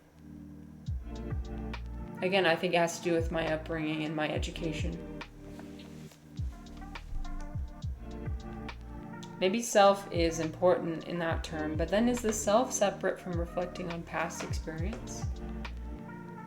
You have to think so much collective trauma from brutal past is still being worked through. Yeah, interesting. Okay, I've got some surreal memes for us today. Okay, look at this. This is a PSA. Please help. I am the sole victim of an existential hoax created by a mysterious entity. Here are the cold, hard facts. Each morning, a new freedom bird manifests inside of my one-bedroom apartment. Anytime a freedom bird is removed, 2 more manifest in its place. The birds enjoy singing to me in a 50s doo-wop style, but they sing horribly off-key. I love the way this is framed. What I am looking for assistance with. I am simply looking for someone to assist in vocal lessons for my growing bird family. I love how over time it's like he's coming to terms with the reality and being like, please, I just need help. Listen up. If it can happen to me, it can happen to you too, pal. I feel like I went through the stages of grief when I read this. This is a well-constructed meme. Somebody put a lot of time and energy in this, and I appreciate that. This is art. Kiatic says, I used to hate the idea of samsara and getting rebirth. This world is not fair, or just neither is good for most people. Now I understand it more as a metaphor. Yes, Kiatic, I don't tend to take it literally. In fact, I have studied Hinduism. And that's what it comes from, is Hindu. Does it come from Hinduism or Buddhism? For fuck's sake. I always get it confused. Oh, it's a company. Oh, great. Oh, fuck. It's a fucking AI company. Of course it is. Okay. Anyway. Buddhism. Okay, it's Buddhism. It's Buddhism.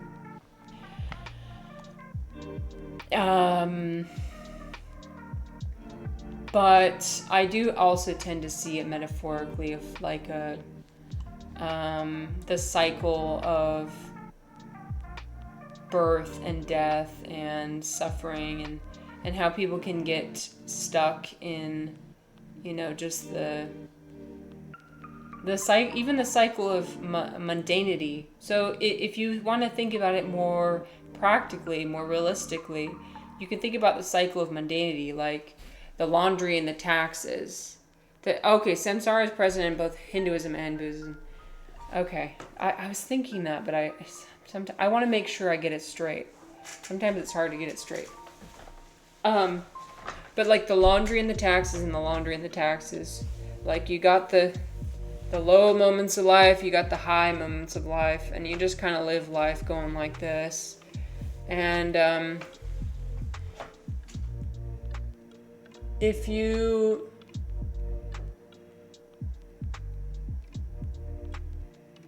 here's something I'm wondering, like if you're constantly in the moment, like constantly experiencing everything fully, like you experience the joy fully, you experience the sorrow fully, is that a good way to live? And what I mean by that is, like, if you don't take yourself out of it and look at it like not objectively, but as like looking at the highs and lows over time. Because everybody always says, live in the moment, live in the moment, live in the moment. One thing I'm wondering though is if you were always living in the moment, always living in like leaning into your joy, leaning into your despair, if you will ever progress.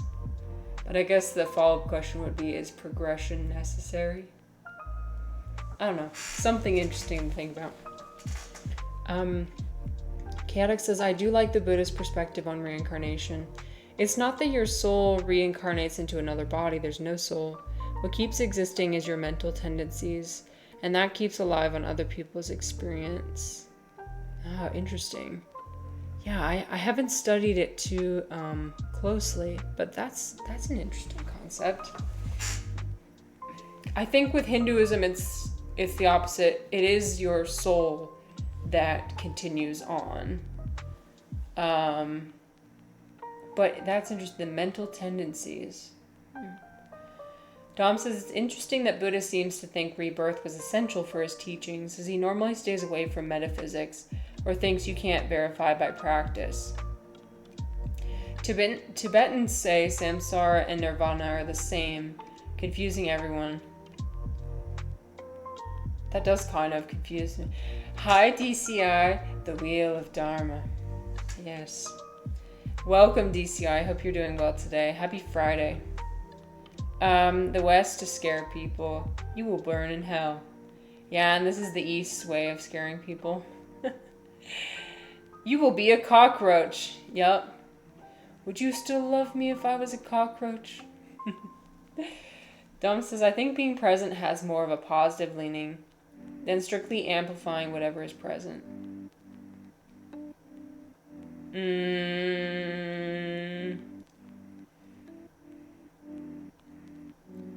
Okay, I see what you're saying. So you're saying if I'm living in the present and I'm leaning into the positive or I'm leaning into the negative emotions, that's too much attachment, right?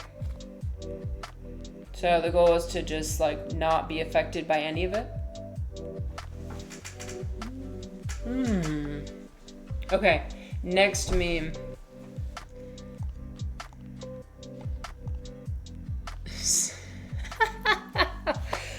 Sorry, but this is it. Every day for the rest of your life. We can't even smoke resin at the library. 100% horse. I'm feeling this today. I'm feeling this fucking vibe today. And then what does it say at the bottom? I need those damn purple Gengar Pokemon. What does it say? Multivitamins from the early 2000s. I swear to God, you corporate stooges, if I burn this planet into cinders for a profit margin increase. But wait, what the fuck? Who wrote this? Give me Gengar vitamins. Give me Waffle Crisp. You the goddamn high C with the sour shit in the straw. You fuckers, how dare you? There's nothing I love more than surreal memes. Because people can just throw all of their subjective experience into one image. And it doesn't have to make sense. There's no obligation to have it make sense. You throw all of your just whatever. Reflex says, I like that tie. It's a top tier tie. Is there a significance to the tie that I'm unaware of?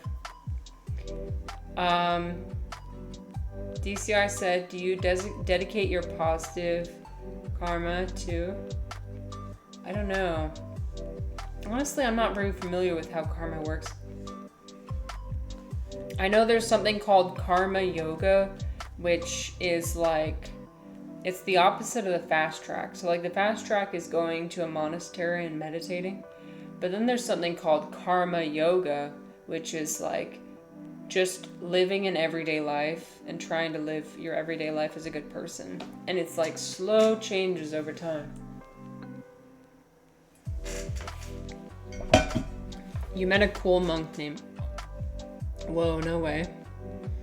His name was Karma? That's crazy. I've always wanted to... You know what? I've never actually talked to a monk. I didn't speak a word of English, but he was pretty cool. That's awesome. Okay, well, I have, like, said hello to a monk before. I went to, like, a Hindu temple not too long ago.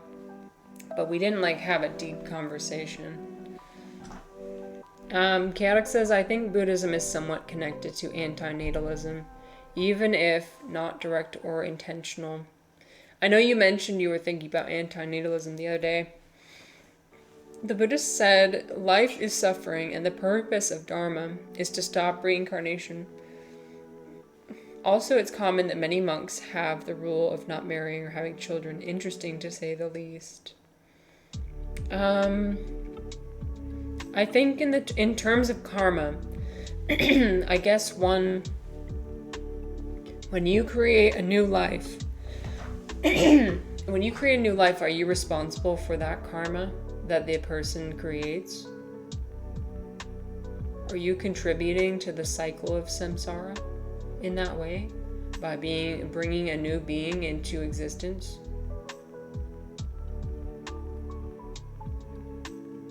I don't know.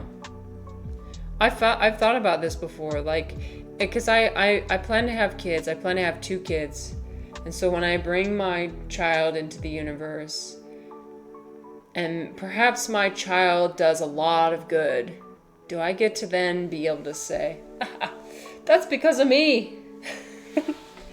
I'm kind of selfish in that way. I'm like, oh yeah, if I can make the world a better place than how I found it, then I think my life was worth living. And so, but if I can't personally, by myself, do that, then maybe my kids can, hopefully. I don't know. Hopefully my kids can do that. If I fail. That's probably what a lot of people think.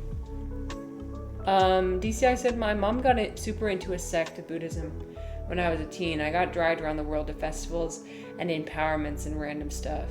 Oh yeah, I think you mentioned something like that before. So you were around a lot of hippies, real hippies, true hippies. You know, I'm trying to integrate myself, DCI, into that space. I want to know, where's all the hippies? I want to be a hippie. I want to,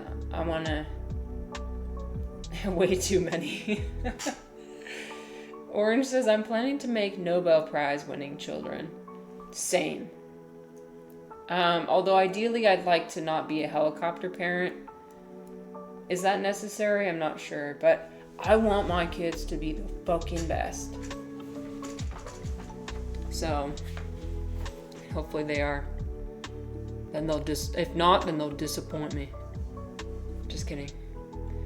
Okay, let's go back to playing our game, shall we? Let's go back. Don't forget, we're still playing our mushroom game. We left our little mushroom guy stranded. Okay. There we go. A little mushroom guy. Little mushroom. Ah!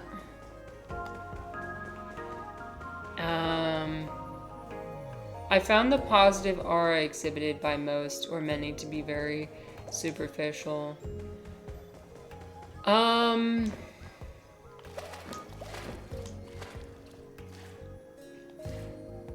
Yeah.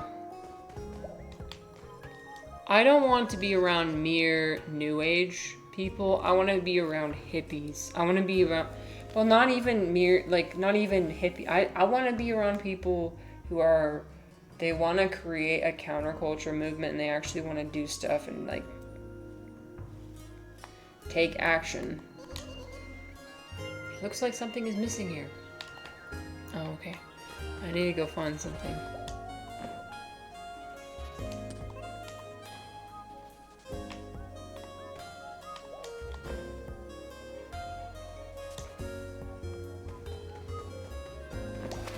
I want to find people who are willing to start a commune with me and just break away from society forever.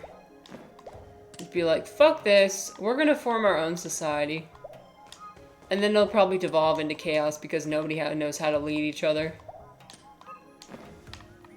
But I want the experience at least of saying, fuck you, to organized society.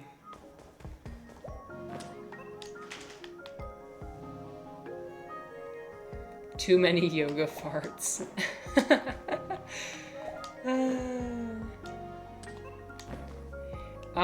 Chaotic says, I'm of the view that the burden of proof in the procreation debate relies more on the natal side because they are the ones claiming that procreation is permissible or good. But to be honest, I have an anti-natalist bias. I think that because I was in my buddy Eris's stream yesterday, and I think he put it well, where it's like, some people, like vegans, for example, may take the moral high ground over him, and he's just accepted that. But, however, it doesn't really, it's not going to change his behavior, I guess. I don't know, well, I'm not putting it into appropriate words. I think that there's plenty of areas where you can take the moral high ground, and there's other areas where maybe you don't. And everybody picks and chooses, I think, where they're morally right and where they choose to sacrifice their morality a bit. Because otherwise, I don't know if people would be able to stay sane if they're not allowed at least a little bit of compromising on values. Chaotic has the desire to be vegan one day. Right now I'm working to reduce the amount of meat I eat and become vegetarian. That's awesome. I think it takes little changes over time.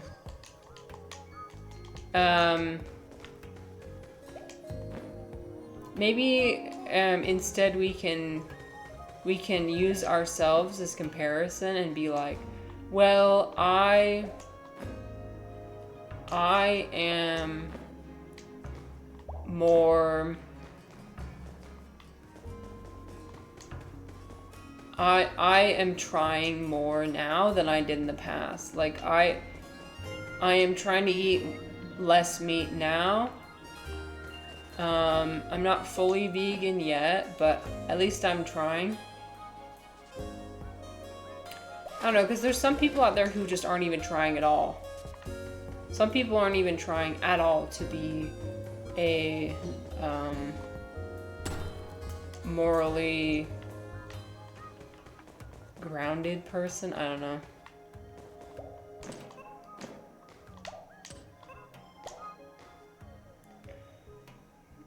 Harm reduction is always good. So for some people, it needs to be like slowly over time so you don't burn out. Because if you start thinking about like, well, if I don't, and again, Eris was saying this as well. He was like, if you get in that trap of saying, well, if I don't do it perfectly, then, you know, might as well not do it. Don't get in that trap. Because you can appeal to authority. Oh, brother. Can I not look up to people? Can I not look up to my fellow streamers?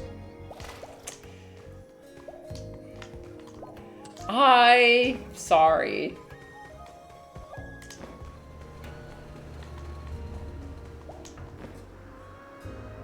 I have limited amount of new information I take in every day. And I tend to spend way longer on streaming than on Twitch than I probably should. And so all my new information and insights comes from Twitch. For good or for bad. But at least I do try and find information from more credible sources. I know you're joking. It's fine.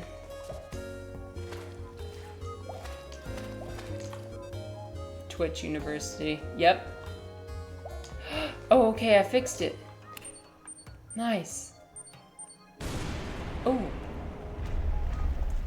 Oh, okay. Dom says, I found the Buddha quote. Iron, ropes, and wood don't make strong restraints. Cravings for jewels, ornaments, children, and spouse make strong restraints. So say the wise. They believe such cravings cause one downfall and instability in life. One must detach from such cravings and get rid of them from the root.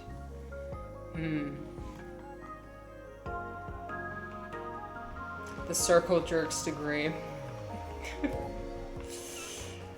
I like to try my best to avoid circle jerking, although it can happen. I would prefer to think of it as lifting people up. Lifting other people up. If that means jerking them off, then I guess that means jerking them off. I don't know what to say. Oh my god. Hey, at least you're lifting someone else up. At least you're not tearing other people down, you know what I mean? So look at it that way. Look at it that way, the bare minimum. Oh, frick. Okay. We'll try it again.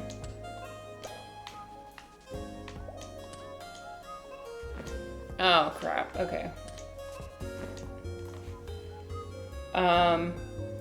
Chaotic says, I'm trying to live by searching two goals at the same time. Knowledge and love.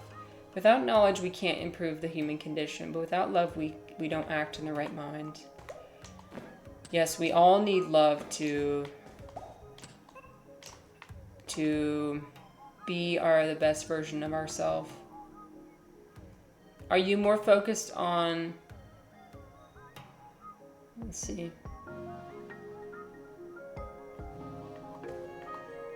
So I'm guessing you're focused on giving love? Or perhaps having love for yourself?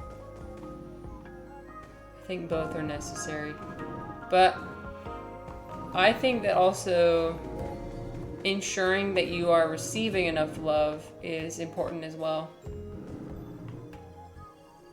What do I do with this? I wonder what I do with that ball. Okay. We're gonna go down and see.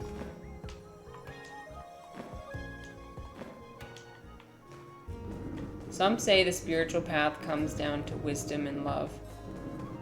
Well, I definitely agree that love is very necessary. love for yourself, love for others, and making sure you're setting yourself up to be receiving love. And recognizing when you need more love and you need to ask for it. Because nobody can just like have an infinite, nobody can be just like an infinite beacon of love. You have to receive it from somewhere first. I think it's something that like flows through people, and it's I don't know, this might be controversial, but I think it's kind of a finite resource. It's not something that you can, well, listen, if there was a way to access it infinitely, of course I would find the way to access it. I don't know if you can though. I feel like you have to, it's finite. That's what makes it special. And so,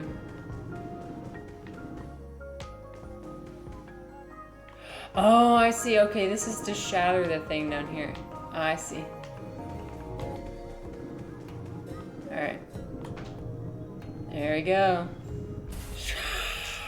Got it. Chaotic says, I'm focusing on loving myself so I can genuinely love others. Yes, you need to... Some people say, like, you need to put your oxygen mask on first.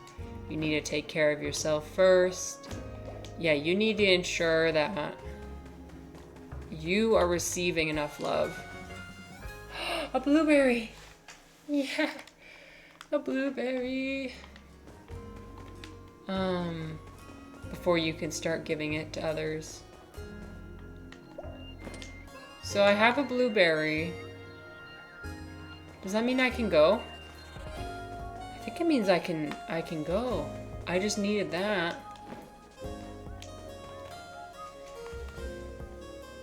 People pleasing destroys your self-esteem.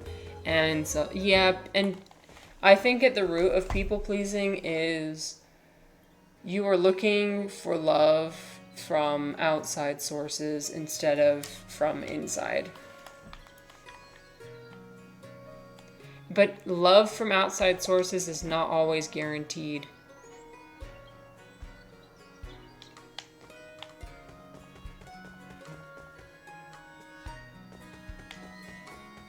Okay, I need to find the lizard. This game is looking so weird to me.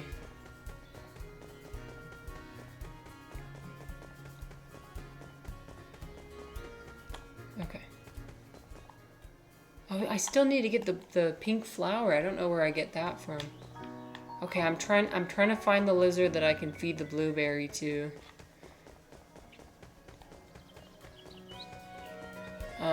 I literally do not remember. Here.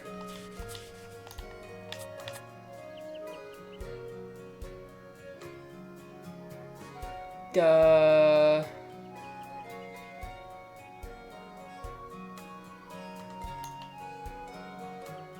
I don't know. Genuinely, I have no idea. Okay, it's fine. We'll find him eventually. Maybe I need to get to a vantage point to look down. Yeah, I'll just keep wandering around. It'll be fine. We're just gonna frolic. We're gonna wander around. Okay, it's right here. Yes, the ancient passage. All right, there's the blueberry. Would you like a blueberry? Gah! You brought me out in the sun. I need darkness. Well, there's plenty of darkness in front of you. Another perfectly shaded tunnel for you to nap in.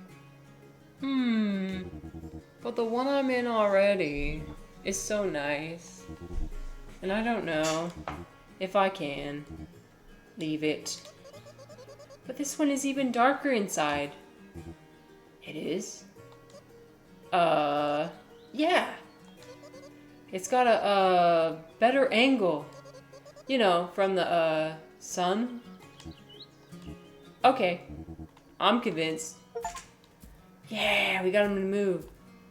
Wait, does that mean we can go through here now? Okay, new area. Oh, yeah, let's go.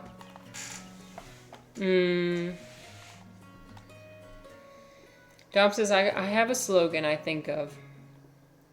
Love surpasses any other want. In that feeling and cultivating love in myself is better than any desire associated with it. You got it from another meditator. Love surpasses any other want.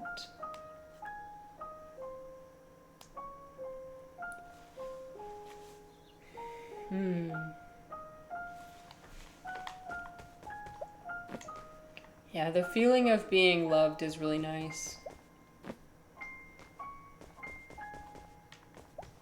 The feeling of being loved by yourself. That's a concept that's a bit foreign to me, a bit unfamiliar.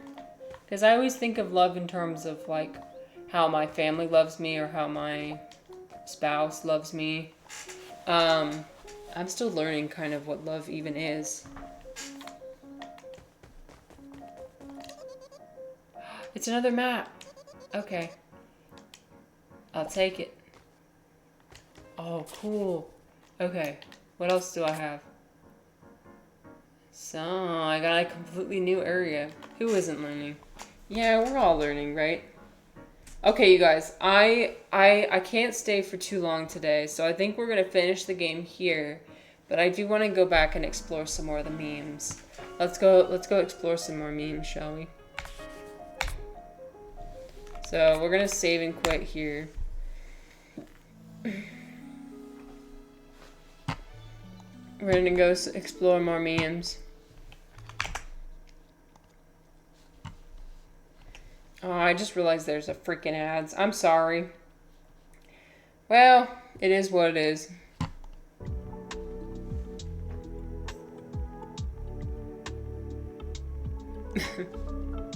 I found this Utah meme and I thought it was funny. Utah be like, gosh, Zilla. It's because we can't say God. God is a bad word. Yeah, I'm getting the yawns. I also have to do my lesson plan for today. I'm allotting myself 3 hours, so getting an ad for a Chris Hemsworth movie. Interesting. I haven't seen him in any movies soon. Thanks for the chat and the stream. Hope you all find yourselves well and safe. Thank you. May love live with you and drive you. If you can't hear me, then I'm going to type in my chat.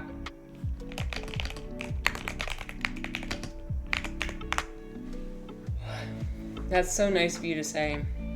Have a relaxing weekend. Yes, I hope everyone has a relaxing weekend. Here's another Utah meme. Remember how I said that the snowpack was absolutely abysmal? It still hasn't snowed, by the way. So, and then the governor of Utah, his solution is, let's all pray for snow. And so here's a meme. Oh, okay, welcome back, Orange. We've tried nothing. We're all out of ideas. We tried nothing. I don't know why that didn't work. I don't know. I genuinely don't know. Oh, it's gonna be fine. You guys, it'll be fine. It'll be fine. It's fine. It's fine. Okay. Those are the two, kind of, you know. Is it true Utah's running out of water? Yes, the Great Salt Lake is drying up.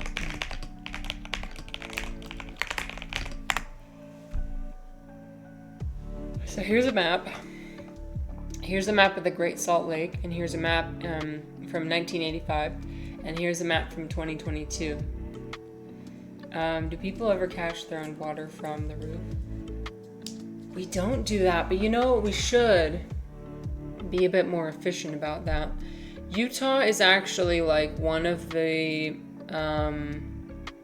most water inefficient, and surprisingly enough, because we are a desert, but we are one of the most water inefficient states in all of the United States. If you look at Nevada, which is a different desert state, they are very efficient with their water. So Nevada's got it going on, but Utah, The problem is that, oh my god, I'm sorry. The problem is that we have these alfalfa farms. So alfalfa is a crop that is grown to feed livestock, and for some godforsaken reason, and alfalfa is demands a lot of water. It does, like, it's the way that it's the way that the legislation is designed, the way the laws are designed. There's a lot of complexities with Utah water law, which I'm not completely familiar with, but I do know that there's certain provisions. Oh my god, I'm so sorry, I'm yawning. You can tell it's almost time for me to stop streaming. Which basically, there's something called water rights, where certain farms are generationally allowed a certain amount of water. And if they don't use their water allotment, all of it, then either the water allotment, the water allotment gets reduced.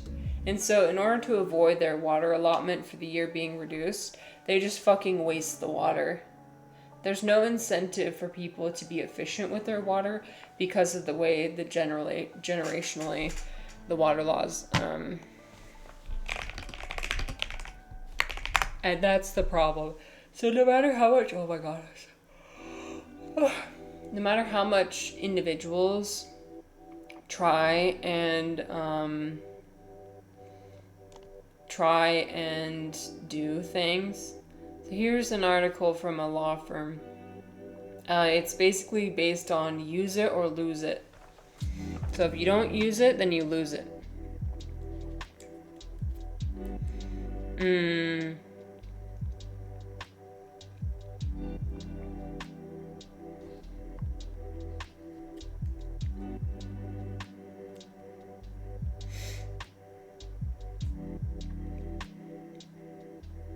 A water right is a right to divert and beneficially use water.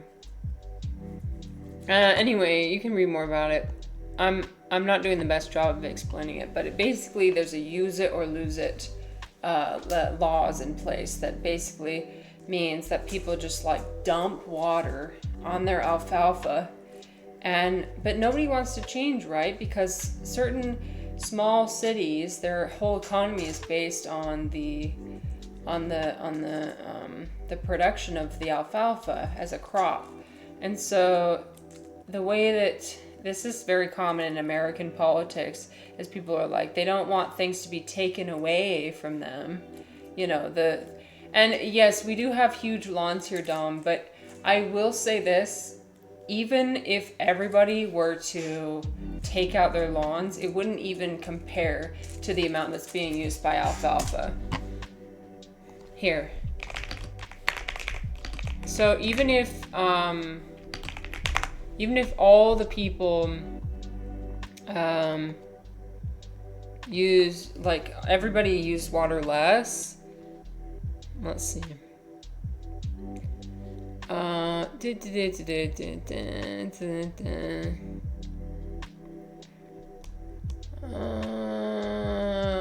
Can you just give me a cool graph that makes sense?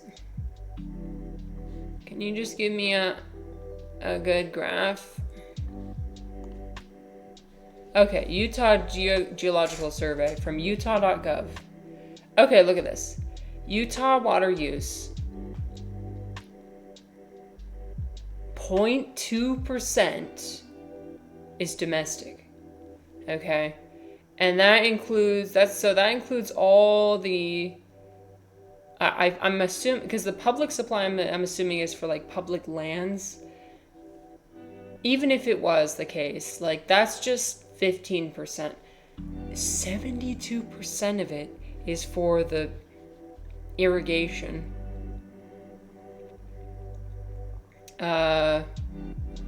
So it's a measly fraction that wouldn't have as big of an impact. Why can't the people just drink alfalfa? I know. Yeah, I don't know. It's hard. It's hard to make people fundamentally are very short-sighted. They just are. That's how people are. They don't want to think about things long term. If you threaten their livelihood now, by taking away their livelihood right now, like making them make sacrifices for their livelihood temporarily in order for the greater good, people aren't willing to do that. Even though if they don't do that, that means that their livelihood will be taken away anyway. That's the thing. The thing that people can't wrap their minds around is that either way, they're going to be sacrificing. It's just like, can you be asked to sacrifice now by an external entity, which is the government? Can you be asked by someone else telling you what to do? Or will you be asked by God himself? By the fucking world? Will you be asked by the natural disaster itself? Which one are you going to listen to? I don't know. I think most people tend to wait until the house is already on fire to do anything. People will wait until literally things are on fire. And sometimes they might even sit and stare at the fire for a bit. And then they'll freak out. But people are very short-sighted. That's just the way we're designed. It's basically a salad ingredient. Could we eat it? Maybe I'll just eat it then. Maybe God could tell the farmers just to tweak the tap. Yeah, but the thing is, when God intervenes, when nature intervenes, it's like, it's all or nothing, baby. It's when the fucking arsenic gets drawn up from the bottom of the lake bed and starts polluting the air and makes it impossible to live here. That's what God would do. It's an act. That's why they call it an act of God. It's like a national disaster so profound that you can only comprehend, God to be causing it. Okay. Anyway, let's look at another meme. Surreal memes always make me feel better. Update. Effective immediately. Guys, please. We have had too many close calls already. Seriously. It is a scientific fact that the Earth is a cube. Oh, I love the way these are designed. Just get it. Just understand, please. I beg you. You gotta get through your head. The Earth is a cube.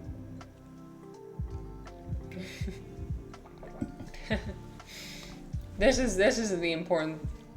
We're only talking about the important issues on this channel, which is the cube Earth hypothesis.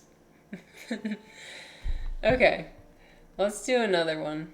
I've got so many good ones. Okay.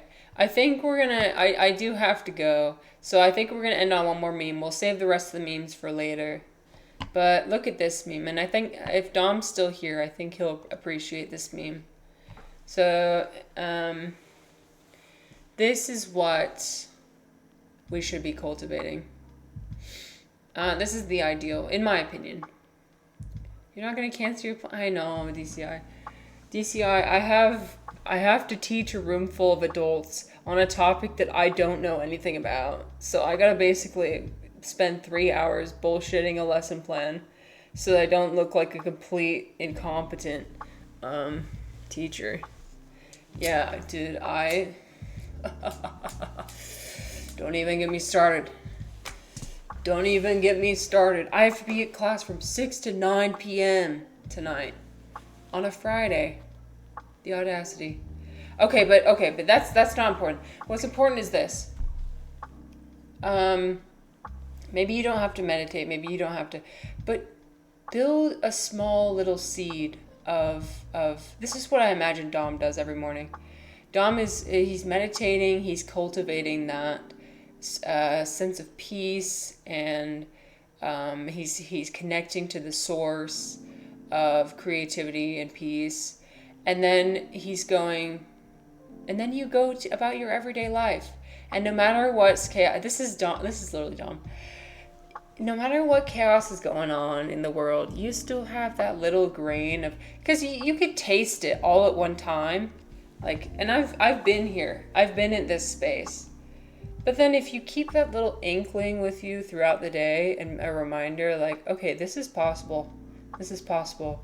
Then all the noise and all the everything about everyday life, the bullshit, the working, the raging, the everything, you can keep that within you and know that you'll be able to experience it later. Tom says, that second picture is the weird face smug I witnessed on hundreds of people's faces. It's creepy as fuck. It makes them speak slowly with a smile and full eye contact. Wait, are you seeing this as his eyes closed or his eyes open? Oh no.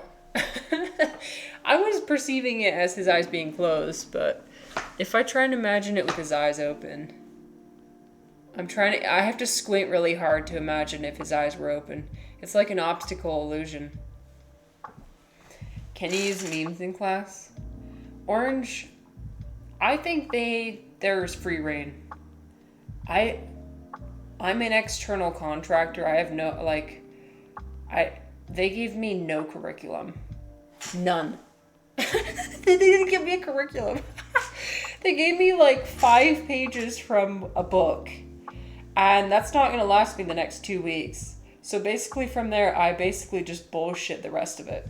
So yeah, I'm sure I could use memes. I'll use memes.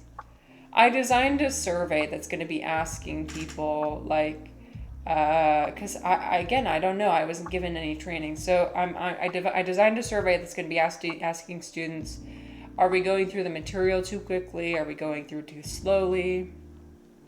What kind of topics would you like to learn about? So at least I'm taking the responsibility upon myself to give the students what they're wanting. Have you seen Good Morning Vietnam? I have not seen that. What is that, a show?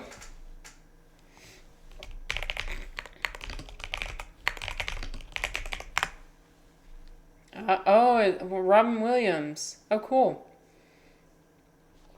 1965, Vietnam War, DJ, reading strictly censored news and irreverent humor, and it's mixed with rock and roll music. Oh, interesting. Cool. Yeah, I might check it out. Oh, it's about a language teacher in Vietnam. Oh, thank you for that. Much, much easier TLDR. It's about, teaching English in a foreign language. Yeah, dude, my best friend, she taught English in Thailand, and she's been relating a lot to me and the struggles of that. They just throw you into the deep end. Like, it's not the same as, for like a high school teacher here, you have like the state given curriculum that you get to base everything off of. But as far as like individual nonprofits, and especially for like free English classes, the world's your oyster. And also they don't have the resources or the time to train people. They just like hope that you're doing well. So yeah, I will not be applying for this job. Absolutely not. I will not be doing it in this type of schedule every week. I know myself, and I barely have the capacity to cover for it now. But you know what? I've accepted my fate. I am going to be covering it for now. But I know that it's what I'm holding in the back of my mind is that I'm not going to do it forever. And so that's what's keeping me going. Like, okay, I'm not going to be doing this forever. It's just for right now, a temporary pain. And yeah, so. Okay, everyone, thank you for being here. Let me see if there's anybody I can raid. Who can I raid today? Who's streaming today? Who's streaming? Oh my god, Jessa's still streaming. What? That's crazy. Do you think she's gonna keep streaming for a long time? Let me see. Because I've never rated Jessa before. Here, let me see.